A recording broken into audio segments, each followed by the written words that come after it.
நம்மளாம் தமிழன், அதுவும் இல்லாமல் இந்தியன். வரிசையில் நிற்க என்றைக்காவது பிடிக்குமா?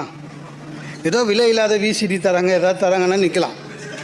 நான் என் வீட்டில் இருந்து 1000 ரூபா பேக்கெட்டில் போட்டுன்னு இவனுங்களுக்கு கொடுக்கறதுக்கு நான் எதுக்கு சார் க்யூவில் நிற்கணும்?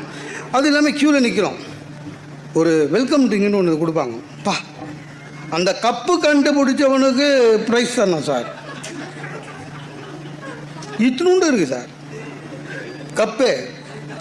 அதில் ஒரு கிரேப் ஜூஸ்னு ஒன்று கொடுப்பாங்க சார். அது எட்டி பார்க்கறதுக்குள்ளே தீர்ந்து போயிடும். இத்தினுண்டு. ஆனால் குடிக்கக்கூடாது. குடிச்சிங்க வச்சுங்க, ஒரே நிமிஷத்தில் உங்கள் சுகரு 300க்கு போகும். கேவலமானது. நிற்கணும். இதில் நம்மளோட கெட்ட பழக்கம் என்னென்னாக்கா, க்யூவில் நிற்க மாட்டோம். அப்படி நின்றுட்டோம்னா எல்லோரும் ஒழுங்காக க்யூவில் நிற்கணும்னு எதிர்பார்ப்போம். பார்த்துக்கிறீங்களா? யாராவது நடுவில் பூந்தா இது சொந்தக்காரன் சார், எனக்கு என்னென்னா 1000 ரூபாய்